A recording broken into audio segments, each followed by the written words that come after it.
ওই সুন্দর গ্রামটির নাম নিজামপুর। সেই গ্রামের চারিদিকে ঘন অরণ্য জঙ্গল ছড়িয়ে আছে। সেই জঙ্গলটা পার করে অনেক দূর যাওয়ার পরে ভয়ানক পাহাড়ের এক সমূহ দেখা যায়। পাহাড়গুলির নাম হলো ভৈরব পাহাড়। নিজামপুর গ্রামে যাওয়ার জন্য শুধু কোনি অরণ্য জঙ্গলের মাঝখান থেকেই যেতে হয়। কাঁচা মাটির রাস্তা। সবাই সেই রাস্তাটাকে অন্ধকার রাস্তা বলে, কারণ ঘন গাছের ছায়ার কারণে দুপুরের সময়ও রাস্তাটা অন্ধকারই থাকে। সেই রাস্তায় চলা রাহাগীরদেরকে আর যাত্রীদের উপর কখনো কখনো ডাকাতরা লুকিয়ে থেকে হামলা করত। ওদের থেকে দামি গহনা ছিনিয়ে নিত আর টাকা পয়সা লুটে নিত। এইভাবে অনেক যাত্রী আর নিজামপুর গ্রামের লোকেরা জমিদারের কাছে চলে গেল। নিজেদের সমস্যা জানিয়ে সমাধান বার করার বিনতি করে। জমিদার সাহেব জঙ্গলের রাস্তা একটা উঁচু মাচান বানায়। সেটা এত উঁচু ছিল যে উপর থেকে দেখার পর সেই অন্ধকার রাস্তাটা পরিষ্কার দেখা যেত। মাচানের উপরে 4টে লোকের জায়গা ছিল দাঁড়িয়ে চোখ রাখার। জমিদার ওখানে 4টে পাহারাদার রেখে দেয়। তারপর থেকে ডাকাতির ঘটনাগুলো অনেকটা কমে যায়।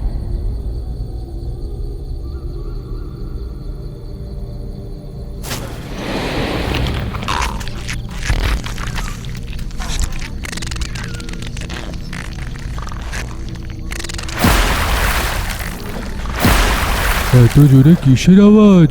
কেউ বিপদে আছে নাকি? কে জানে, হতেও পারে। আমি একবার নিচে গিয়ে দেখে আসি। এইটা বলে পাহাড়দার মাচান থেকে নিচে নেমে আসে। চারিদিকে ঘুরে দেখতে শুরু করে। আরে বাপরে, ভূত ভূত, বাঁচাও! চিৎকার ওপর পর্যন্ত শোনা যায়। এ তো আমাদের লোকের আওয়াজ। আরে তার কি হলো? চলো সবাই নিচে গিয়ে দেখি। 3 জনে মাচান থেকে নেমে চারিদিকে খোঁজ করে, কিন্তু ওর কোনো চিহ্ন পাওয়া যায় না। এই কথাটা গিয়ে জমিদার মশাইকে জানায়। পরের দিন নিখোঁজ ব্যক্তির খোঁজ করার জন্যে অন্য পাহারাদাররা ওই অন্ধকার রাস্তাটা চুল ছেঁড়া খোঁজ করে,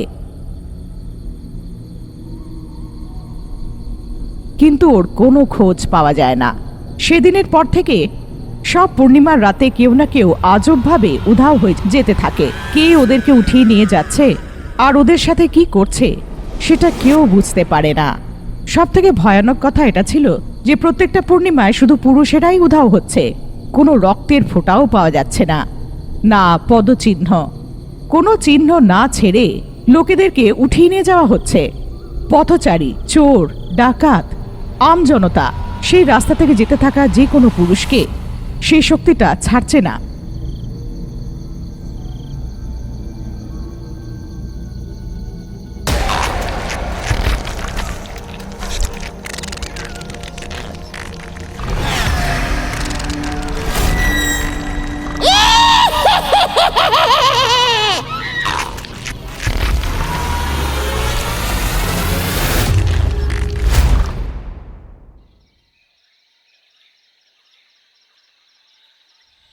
প্রাণ বাঁচিয়ে বেরোনো কিছু মহিলারা সবাই নিজেদের মতন কথা বানাচ্ছিল। এটা কোনো মানুষের কাজ নয় বাবু, আমি নিজের চোখে দেখেছি। আমার স্বামীকে একটা ভয়ানক হাত উঠিয়ে নিয়ে গেছে। আকাশ থেকে উড়ে একটা ঘোড়া এলো আর আমার ছেলেকে উঠিয়ে নিয়ে চলে গেল। আমি নিজের চোখে পরিষ্কার দেখেছি। আমার বড় ছেলেকে একটা বড় রাক্ষসী এলো আর একেবারে গিলে ফেললো। এভাবে সবাই আলাদা আলাদা গল্প বলতে শুরু করলো, যেটা শুনে জমিদার মশাইয়ের মাথা ঘুরে গেল। কে সত্যি বলছে কে মিথ্যে এটা বুঝতে পারা যাচ্ছিল না। সত্যি তো এটা ছিল, ওই অন্ধকার রাস্তায় গত 3 বছর ধরে 36টা লোক উধাও হয়ে গিয়েছে। ওদের দেহ পর্যন্ত পাওয়া যায়নি। ওরা বেঁচে আছে না মরে গেছে এটা কেউ জানতো না। শেষমেশ জমিদার বাবু অন্য গ্রাম থেকে কিছু চুনিন্দা যোদ্ধাদেরকে ডেকে আনে। পুরো জঙ্গলে ছানবিন করায়। খোঁজের সময় ওরা একটা প্রচণ্ড ভয়ানক জায়গা পায়, সেই ভৈরব পাহাড়ের দিকে যাওয়ার কপাল দরজা। সেই দ্বারটা সাধারণ ছিল না, মানুষের হাড্ডি দিয়ে বানানো, খুবই ভয়ানক। সেই ঘাটিতে যেখানেই দেখো জানোয়ারের হাড্ডি আর অনেকগুলো মুন্ডু। দৃশ্যটা দেখে যোদ্ধাদের মন বিচলিত হলো। ভেতরে পা রাখার হিম্মত না করে ওরাও ফেরত চলে এলো। এরপরে সেই অন্ধকার রাস্তাটার নিগরানি করার জন্য কেউ জওয়ান আসলো না। সেই দরুন আবার সেই রাস্তাটা চোর আর লুটেরাদের রাস্তা হয়ে গেল। যখন কি এমন ছিল, এখান থেকে অনেক দূর অনন্ত বিজয় নামের এক গ্রামে পঙ্কজের জীবন এমনভাবে উল্টালো।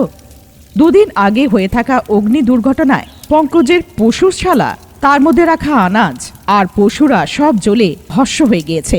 বেচারা এক রাতে ওর সব সম্পত্তি শেষ হয়ে যায়। এরই জন্যে ওর বোন কাব্যার যে বিয়ে হতে যাচ্ছিল সেটা মাঝপথে থেমে যায়। ছেলের বাড়ি পরিষ্কার মানা করে দেয়, যদি ঠিক করে থাকা পণ দেওয়া হয় তাহলেই বিয়ে হবে, নইলে নয়। যে কোনোভাবে টাকা জোগাড় করে বোনের বিয়ে দেওয়ার চিন্তায় পঙ্কজ অস্থির হয়ে যাচ্ছিল।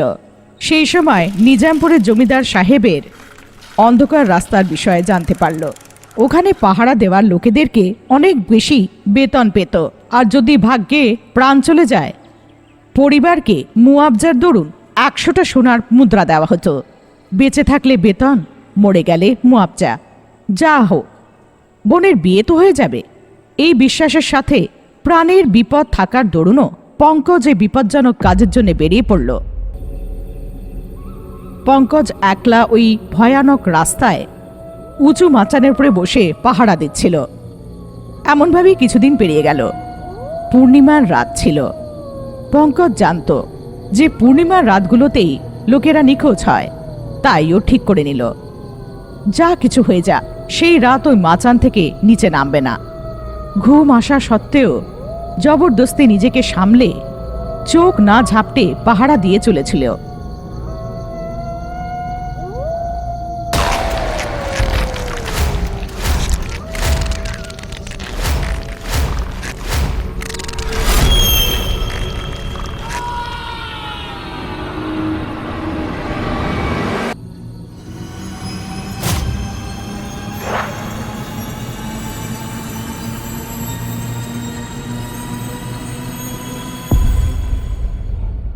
মালিক, প্রহরীর জন্য এসে থাকা সেই পঙ্কজও উধাও হয়ে গেল। ওই রাস্তাতে তো 40 জন এখন অবধি মারা গেছে। এই গ্রামে না হওয়ার পরেও এইখানে আসলো আর মারা গেল। আমি তো সূচনা দিয়েছিলাম যে তার পরিবারকে ক্ষতিপূরণ রূপে 100টা সোনার মুদ্রা দেওয়ার ব্যাপারে। ঠিক আছে মালিক। ভাই নিজের মৃত্যু দিয়ে বোনের বিয়ের টাকা জোগাড় করেছে, এইটা জেনে কাব্যা খুব কাঁদল। ও ভাবল ওর বেঁচে থাকার কোনো মানে নেই। মরার জন্যে বাড়ির সব লোকেরা ঘুমিয়ে পড়ার পরে মধ্যরাত্রে ও গ্রামের বাইরে থাকা একটা কুয়োর কাছে দাঁড়িয়ে নিজের ভাইকে মনে করে কাঁদছিল। সেই সময় লোকি ভূমিকে উঠিয়ে আকাশে উড়ে উড়ে যাচ্ছিল। আরে নিচে দেখো, ওইখানে একটা মেয়ে কুয়োর কাছে দাঁড়িয়ে প্রাণ দিতে চলেছে, তাড়াতাড়ি চলো, ওকে বাঁচাতে হবে। বিদ্যুতের গতিতে লোকি কুয়োর কাছে নেমে পড়ে। ভূমি কাব্যা কেন মরতে চায় সব কিছু তার থেকে জেনে ও নিজের কাছে থাকা অঞ্জন দর্পণে পঙ্কজকে খুঁজল। কা গো গোরক গাব্রকা ব্রা বো বোরক কিরক করাকা চা জো জোরক জাগ্রক করাকা মা মৃগম মৃত্যু মরণকারকা। পঙ্কজ কোনো অন্ধকার গুহার মধ্যে কইদি আছে। ওই দেখো, তোমার ভাই কোথায় সুরক্ষিত আছে, তাই এরম জলদি করে কোনো নির্ণয় নিও না। তাহলে আমি আমার ভাইয়ের কাছে যাই, ওকে বাড়ি নিয়ে আসি। দয়া করে আমাকে বলো সেই জায়গাটা কোথায়। অঞ্জনায় না শুধু সেই লোকের বর্তমানের পরিস্থিতি দেখাতে পারে, ওর জায়গা জানার জন্যে অন্য উপায় আছে। আমাদের মন্ত্রজানা কাকির কাছে গেলে তোমার সমস্যার সমাধান হবে আর তোমার ভাইকে বাঁচানোও যাওয়া যাবে। এমন বলে কাব্যাকে মন্ত্রজানা কাকির কাছে নিয়ে চলে যাওয়া হলো। গাবরা জামান জো। কাব্যা যেটা নিয়ে এসেছিল, ওর ভাই পঙ্কজ যে চেনটা পরতো তার গন্ধটা সুনক সওয়ারিকে শুঁগিয়ে দিয়ে, এই সুনক সওয়ারি প্রেত, যার গন্ধ তুমি নিয়েছো তাকে এক্ষুনি খুঁজে আনো। এটা বলার সাথে সাথে সুনক সওয়ারি প্রেত হাওয়ার গতিতে চলে যায়। কপাল দরজার কাছে পৌঁছালো, কিন্তু ওই দ্বার দিয়ে ঢুকতেই ভস্ম হয়ে গেল। গাবরা জামান গাবরাজা মাঞ্জু। আর মন্ত্র বলে আবার থেকে শুনক সওয়ারি প্রেতের নির্মাণ করা হলো।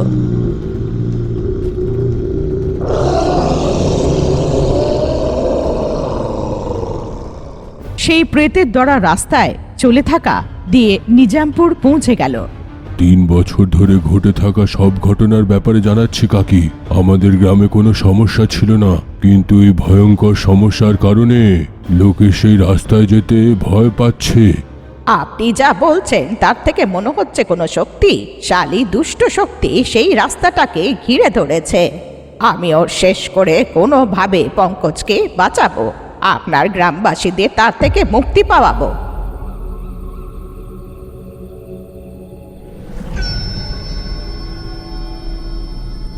এটা বলে লোকি সামান্য মানুষদের মতো 2টো রাত ওখানে পাহারা দিয়ে কাটায়, কিন্তু ওই এলাকায় কোনো সমস্যাকে দেখতেই পারল না।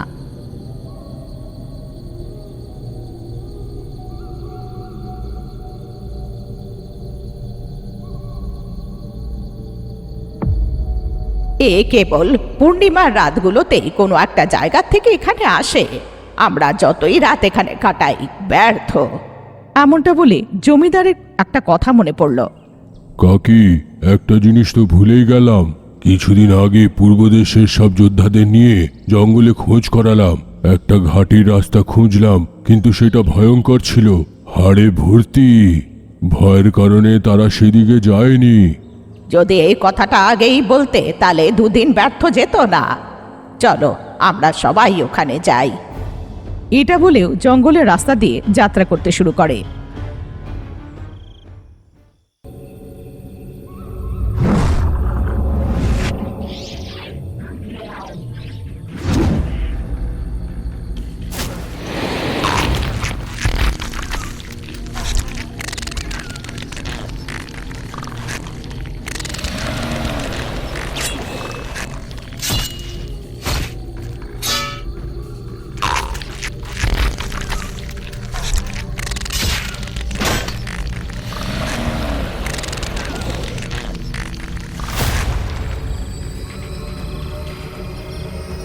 ভূমি, তুমি জীব গর্জনা মন্ত্রের পাঠ করো।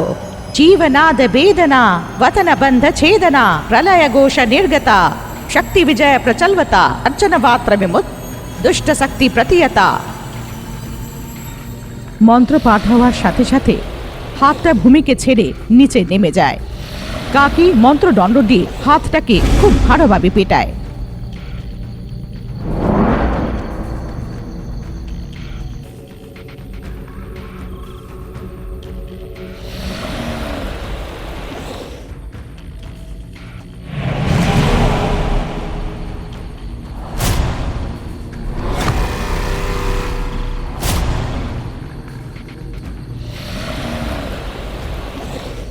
তুই কে? মানুষদেরকে এখানে কে উধাও করে দিচ্ছে? পঙ্কজ কোথায় বল, না হলে এখানেই তোকে ভস্ম করে দেব। আমাকে ভস্ম করার কথা তো দূরের কথা, সত্যি বলে দিলেও তুমি কিচ্ছু করতে পারবে না, কারণ সেখানে যে আছে সে অসুরকানী। আমাদের গুরুর হাতেই মরবি তুই, বুড়ি। মরবো আমি না তোমার গুরু, এটা তুমি পরে জানতে পারবে। আগে আমার প্রশ্নের উত্তর দে। এই দ্বারের সেপারে যাবে তো পশ্বগিরি পৌঁছাবে, সেইটা পাতাল অসুরেন্দ্রর ছোট ভাই অসুরকানীর গুহা। অসুরকানীর মেয়ে ঠিক 3 বছর আগে বিবাহযোগ্য হয়েছিল। তার নাম হলো অসুরকল্পিকা। তার 18 বছরে প্রবেশ করার সঙ্গে সঙ্গে উপযুক্ত বর খুঁজে বিবাহ করিয়ে দেওয়া নিশ্চিত করেছিল অসুরকানী। একটা সাধারণ লোকের মধ্যে নিজের সব শক্তি ভরে দিয়ে তাকে মহান করে তোলার ব্যাপারে। কিন্তু সে দিব্যি দিয়েছিল সে তার সঙ্গে নিজের মেয়ের বিয়ে করাবে, যাকে তার মেয়ে পছন্দ করবে। তাই সে আমাকে সৃষ্টি করলো। প্রত্যেক পূর্ণিমার রাত্রে এ রাস্তা দিয়ে যাওয়া প্রত্যেকটা যুবককে যদি আমার তাকে অসুরকল্পিকার জন্য যোগ্য বর লাগতো, তাকে উঠিয়ে গুহাতে নিয়ে ফেলে দিতাম। কল্পিকার সেই ছেলে পছন্দ এসে গেলে তাহলে ভালো, যদি না তাকে মেরে তার অতল শক্তিকে বলি দিয়ে অসুরকানী তাদেরকে খেয়ে ফেলতো। সে নরমাংস ভক্ষক। কিন্তু শেষবার আমি যাকে নিয়ে গেছিলাম সেই ছেলে পঙ্কজ অসুর কল্পিকার পছন্দ হয়, সে তাকে ভালোবাসতে শুরু করে, কিন্তু তাদের নিয়ম অনুসারে তাকেই বিয়ে করতে পারবে যখন পুরুষেরও সম্মতি থাকে। তাই পঙ্কজকে বন্দি করে দিয়ে প্রত্যেকদিন নিজের মেয়ের সঙ্গে বিয়ে করার জন্যে রাজি করার যাতনা তাকে দিয়েই চলেছে। পঙ্কজকে পাষাণ বাঁধনে বাঁধা হয়েছে। সেটা একটা এমন বাঁধন যেটা সাধারণ মনুষ্য কখনো ভাঙতে পারবে না, আর তোমার মন্ত্র শক্তি দিয়েও সেই পাষাণ বন্ধনকে নিষ্ক্রিয় করা যাবে না। মন্ত্রজানা কাকির রাগ বেড়ে গেল, সেই হাত তাকে ভস্ম করে দিল। যদি ওই হাতটা সত্যি কথা বলছে আর এই গুহাটা অসুরেন্দ্রের ভাইয়ের, তাহলে ও অতল লোকের হওয়া উচিত। কিন্তু অতল লোকে বেতাল শক্তি প্রবেশ করতে পারবে না, কিন্তু পাতাল শক্তি প্রবেশ করতে পারবে। হ্যাঁ শাশুড়ি মা, পাতাল শক্তি আর অতল শক্তির মধ্যে একটা বন্ধন আছে। পাতাল শক্তির যুক্ত আমি অতল বন্ধন স্থানে যেতে পারবো। হ্যাঁ, সেটার জন্য আমার কাছে একটা উপায় আছে। কাকি ওখানে নিজের মন্ত্রদণ্ড দিয়ে মাটির উপরে ভ্রমরের রঙ্গোলি বানায় আর অনুধাতু যন্ত্রের প্রয়োগ করে। আনো একম শক্তি এনাম দাদু রূপ বিলয়া সূক্ষ্ম তেজ প্রলয়া গতি প্রচণ্ড প্রকম্পনা ভ্রমর সৃষ্টি প্রসন্নরা। মন্ত্রের উচ্চারণ সাথে সাথে ভূমি ভ্রমণ হয়ে গেল। মা, কপালদার সে পার করার সময় আমাদের শুনক সবারই তো নষ্ট হয়ে গেছিল। এখন ভূমি যদি কিছু হলো তো? ভয় পেও না লোকি, আমার উপরে বিশ্বাস করো। নিজের ছেলের বউয়ের প্রাণের বিপদ আনার আমি অত বোকা নয়। আমার গণনা আমি জানি। ভূমি, কোনো ভয় না পেয়ে যাও। এটা বলার সাথে সাথে ভ্রমর রূপে বদলে থাকা ভূমি উড়ে ভয়াবহ পাতাল লোকের দরজা দিয়ে ভেতরে ঢুকে যায়। ভ্রমর রূপে ভূমি ভেতরে গিয়ে পঙ্কজকে খুঁজে ওর কাছে গিয়ে ভ্রমরের রূপেই ও কে, ও বাঁচানোর জন্য কিভাবে এলো, এইসব বিস্তারিতভাবে জানায়। তারপরে আগে কি করতে হবে এইসব ওই পঙ্কজের কানে ধীরে ধীরে বলতে থাকে। পঙ্কজ ভূমি যেটা বলেছিল সেটা ভালোভাবে ধ্যান দিয়ে শুনছিল। যেমন আপনি বলেছিলেন অসুর কল্পিকাকে বিয়ে করার সম্মতির আমি নাটক করব, তারপরে আপনি যে প্রশ্নটা জিজ্ঞেস করতে বলেছিলেন সেইটাই জিজ্ঞেস করব। এইটা বলে অসুর কল্পিকার আসার প্রতীক্ষা করতে শুরু করলো। রোজকার মতন যেই সন্ধে হলো, অসুর কল্পিকা পঙ্কজের কাছে এলো। আমি জানি আপনি আমার সঙ্গে বিয়ে করতে চান না, কিন্তু কেন জানি না প্রথম নজরেই আপনার সাথে প্রেম করতে শুরু করেছি। অসুর শক্তি পুজো করে থাকা আমার বাবার এখানে এইভাবে বিকৃত রূপে জন্ম নিয়ে নেওয়ার জন্য আমার ভুল। আমার রূপ হয়তো তোমার পছন্দ না হতে পারে, কিন্তু আমার মন তোমাকে সারা জীবন প্রেম করতে থাকবে। দয়া করে বিয়ে করার জন্য মেনে নিন, না হলে কিছুক্ষণ পরে আমার বাবা আপনাকেও মেরে খেয়ে নেবে। ঠিক আছে, আমি নিজের মনের সম্মতি দিয়ে তোমাকে বিয়ে করব, কিন্তু আমার একটা দ্বিধা আছে। আপনি আমাকে বিয়ে করার জন্য হ্যাঁ বলেছেন, এটাই আমার জন্য যথেষ্ট। নিজের সংখ্যা জিজ্ঞেস করুন। আমার তোমাকে বিয়ে করাতে কোনো আপত্তি নেই, কিন্তু মনে একটা দ্বিধা আছে। আমাদেরকে কি সারা জীবন এই গুহাতেই থাকতে হবে? বাইরে সামান্য মানুষের মতন জীবনযাপন করার জন্য বাবা অনুমতি দেবে না। ঠিক আছে, এটাও বুঝলাম, ঠাকুর না করুক, কিন্তু যদি আপনার বাবার সঙ্গে কিছু ঘটে গেল তো? যদি ওনার মৃত্যু হয়ে যায় তাহলে আমাদের কি? যদি আমরা ওনার দানে বেঁচে থাকি তাহলে না সুখ থাকবে আর না আমাদের পরিবার। পুরোপুরি তোমার বাবার উপরেই নির্ভর হতে হবে। আর যদি ভুল করে তোমার বাবার মৃত্যু হয়ে গেল তো না আমরা এই গুহাতে থাকতে পারবো আর না বাইরে গিয়ে থাকতে পারবো। এটাই আপনার শঙ্কা? এরম ভয়ের কোনো দরকার নেই, কারণ আমার বাবার অসুরকানির প্রাণ তার শরীরে নেই। কোনো তলোয়ার তার শরীরকে চিরতে পারবে না। ওনাকে মারার জন্য ওনার ডান হাতে একটা চোখ আছে, সেটাকে মারতে হবে। সেই চোখের পুতলিটাকে কুচলে দিলে ওনার মৃত্যু হবে। কিন্তু ওনার ডান হাত ওনার সাথে থাকে না, সেটা রুদ্রদ্বীপের পর্বতে রাখা হয়ে থাকে। সেই দ্বীপে কোনো সাধারণ লোক পা রাখতে পারবে না, কারণ সেই দ্বীপটা অতল শক্তির নিয়ন্ত্রণে। আর মেনে নাও, কোথাও যদি পৌঁছেও যাও, কিন্তু এই হাতের মধ্যে চোখটাকে নষ্ট করার জন্য শুধু সেই ধাতুর তলোয়ার কাজ আসতে পারে যেটা আমার বাবা অসুরকানের রক্তে ভিজে গিয়ে থাকে। মোটামুটি আমার বাবাকে মারা অসম্ভব। তাই যতদিন উনি জীবিত আমরা আরাম করে জীবনযাপন করতে পারবো। এবার বিশ্বাস হতে পারলো? আমার এখন বিশ্বাস হয়ে গেছে। আমার যে হবু শ্বশুর অসুর কানি, উনি কোনো সাধারণ পুরুষ নন, ওনাকে মারা অসম্ভব। হ্যাঁ, তাহলে আমি গিয়ে আমার বাবাকে বলে আসি যে আপনি বিয়ের জন্য সহমত হয়েছেন। এইটা বলেও খুশি খুশি লাফিয়ে লাফিয়ে ওখান থেকে চলে যায়। এই সব ভ্রমরের রূপে ভূমি পঙ্কজের কাছে থেকে শুনছিল। অন্ধকার হওয়া পর্যন্ত সেই গুহায় থেকে যখন অসুর কানি গভীর নিদ্রায় ঘুমোলো, তখন ভ্রমর ওর নাকের উপরে বসে রক্ত চুষে গুহার থেকে উড়ে বাইরে বেরিয়ে আসে। মন্ত্রজানা কাকি ভূমি যে রক্তটা চুষে আনে একটা ছোট শিশিতে ভরে রেখে নিজের থলের মধ্যে সুরক্ষিতভাবে রাখে।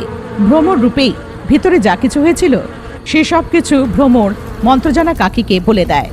আনো একম শক্তি নাম দাদু রূপ বিলয়া সূক্ষ্ম প্রলয়া গতি প্রচণ্ড প্রকম্পনা ভ্রমর সৃষ্টি প্রসারণা। ভূমিকে আবার থেকে সামান্য মানুষ বানানো হলো। সবাই রুদ্রদ্বীপের দিকে বেরিয়ে পড়ল। সে দ্বীপের উপর পা রাখার সাথে সাথে শক্তি ক্ষীণ হয়ে যায়, প্রাণী নিষ্ক্রিয় হয়ে মরে যায়। তাই বেতাল অনুগ্রহ প্রাপ্ত কেউ ওই অতল শক্তির অধীনে পা যেন না রাখে। সে তো বিকৃত রাক্ষস, তাকে পাহারা দিচ্ছিল। তাদের সাথে সবাই ভীষণ যুদ্ধ করছিল। নিজের মন্ত্রদণ্ড উপরে উঠিয়ে সহস্র হাস্ত্র নিরোধনা যন্ত্র তন্ত্র কুটন্ত্র হোম ফট, এটুকু বলার সাথে সাথে মন্ত্রদণ্ড দিয়ে ছুরির মতন বিদ্যুৎ বেরোয়। যেই সেই ধারাগুলো ওই হাতগুলোকে ছোঁয়ে ওরা ভস্ম হতে শুরু করে। অন্ধকারে একটা গুপ্ত স্থানে অসুর কানের ডান হাতটা একটা কাঁচের বাক্সে সুরক্ষিত রাখা ছিল। ভূমি দৌড়ে গেল, একটা পাথর দিয়ে কাঁচের সিন্দুকটা ভেঙে দিল।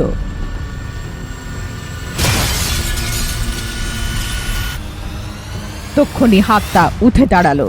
তার মধ্যে থাকা চোখটা ছড়িয়ে পড়ল। তার থেকে বেরোনো আলো যেই ভূমির উপরে পড়ল, ভূমি জড়ো হয়ে গেল। ভূমি পুরো পরিবারের অতল শক্তি দিয়ে জড়িয়ে পড়ল। যদিও 3 মিনিট অবধি এভাবে জড়িয়ে থাকে, ভূমি কাঁচের মূর্তি হয়ে ভেঙে পড়ে যাবে। মন্ত্রজানা কাকি হাওয়ায় আরো উপরে উঠে গিয়ে গুহায় ভূমিকে জড়ো হতে দেখে তক্ষুনি নিজের কাছে থাকা অসুর কানিকার রক্তটা বার করলো। সেটা বানের উপরে লাগালো, নিশানা বানিয়ে ধনুষের উপরে দিয়ে বানটা ছেড়ে দিল। কাঁচ ফেটে যাওয়ার মতন একটা জোর ধামাকা হলো। পুরো আলো এক পলকে শেষ হয়ে গেল। ভূমি সামান্য অবস্থায় এসে গেল। হাতে থাকা চোখটা যেই ফুটে গেল, গুহায় থাকা অসুরকানিকা পাথরের মতন মাটিতে পড়ে গেল। টুকরো টুকরো হয়ে পুরোটা বিখড়ে চলে গেল।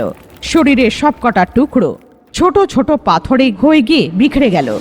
বিকৃত রূপে থাকা অসুরকল্পিকার চেহারা বদলে গেল, একটা সাধারণ মানুষের রূপে চলে এলো। আর একটা অত্যন্ত সুন্দরী যুবতীর রূপ ধারণ করলো।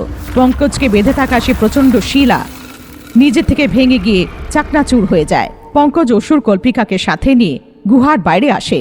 সেই রাস্তা পাহারাদারি করতে করতে আর জমিদারের যে ধনটা দিয়েছিল ও নিজের বোনের খুব বড়সড়ভাবে বিয়ে দিল। তারপরে মন্ত্রজানা কাকিকে সাক্ষী করে ও নিজেও অসুরকল্পিকার সাথে বিয়ে করল।